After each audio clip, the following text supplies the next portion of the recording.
கோரிக்கையை ஏற்க மறுக்கிற அதிகாரம் திருப்பி எப்படி வருது? யார் தேர்வு செய்யறா சொல்லுங்க? யார் தேர்வு செய்யறா? நீங்க படிப்பிச்ச மாணவர்கள் எத்தனை ஆயிரம், ஆசிரியர்கள் நீங்க எத்தனை லட்சம்?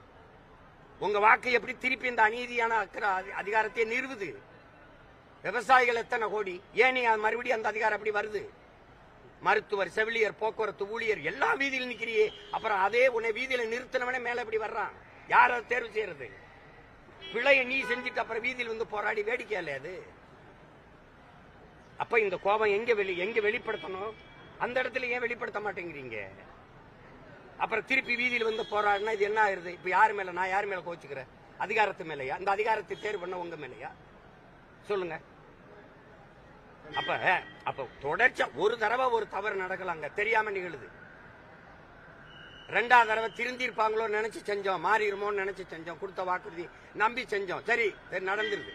திரும்ப திரும்ப அதுவே நடக்குதுன்னா அப்ப யார் பொறுப்பே இருக்கிறது? நீங்க எப்படி பார்த்தாலும் எனக்கு வாக்கு செலுத்திடுவீங்கன்னா நான் ஏன் உங்க கோரிக்கையை ஏற்கணும்?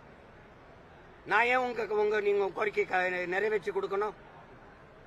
நீங்க எப்படி பார்த்தாலும் எனக்கு தான் போடுவீங்க. அப்புறம் தடுப்பு விவகாரத்துல அத பத்தி பேசுறதுக்கு தமிழ்நாடு அரசுக்கு ஒரு தகுதியா இருக்குது. அப்புறம் இத சொல்றதுக்கு ஒரு அதிகாரமா தம்பி? உங்களுக்கு தெரியாமல், ஒரு ஆட்சி அதிகாரத்துக்கு தெரியாமல் போதைப் பொருள் உள்ள வருது நாட்டுக்குள்ள சொல்றது வெக்கமா இல்லையா தம்பி? நீங்க சொல்லுங்க தம்பி. உங்களுக்கு தெரியாம இவ்வளவு காவல் படை, இவ்வளவு உளவுத்துறை படை, நாங்க இறங்கினோன்னு எங்க போறீங்கன்னு கேட்டு இந்த பதிவு செஞ்சுக்கிட்டு இருக்காரு ஐஎஸ். இப்ப வர்றாருல, எங்க போறேன் எங்க வாரேன் எல்லாம் தெரியுது. 100 சோதனை இருக்குது. அப்ப எப்படி உங்களுக்கு தெரியாம போதைப் பொருள் பள்ளிக்கூட வாசல், கல்லூரி வாசல், வழிபாட்டு தலங்கள் விக்குதுன்னு தெரியுது?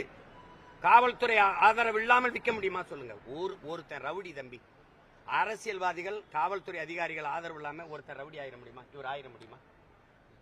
நீங்க இதெல்லாம் அவர் சொல்றாரு, அது போதையின் மீது நாட்டம் கொள்ளாது பிள்ளைகள் மீது போகாமல் பெற்றோர்கள், உறவர்கள் கவனம் செலுத்துங்கள். நீங்க என்ன பண்ணுவீங்க? நாங்க விற்போம், குடிக்காம நீங்க பாத்துக்கிறீங்க. தெருவுக்கு தெருவு சாராய கடையை திறந்து விட்டுட்டு சாராய விற்பனை குறையக்கூடாதுன்னு பாத்துக்கிட்டு இருக்க நீங்க போதைப் பொருளை தடுக்கிற நீங்க சொல்றது இதெல்லாம் வேடிக்கையா இருக்குது. சரிப்பா, திமுக தேர்தல் அறிக்கை தயாரிக்க ஒரு குழு தயாரிச்சு வச்சிருக்காங்க. போன வாட்டியும் அதே குழு தான்.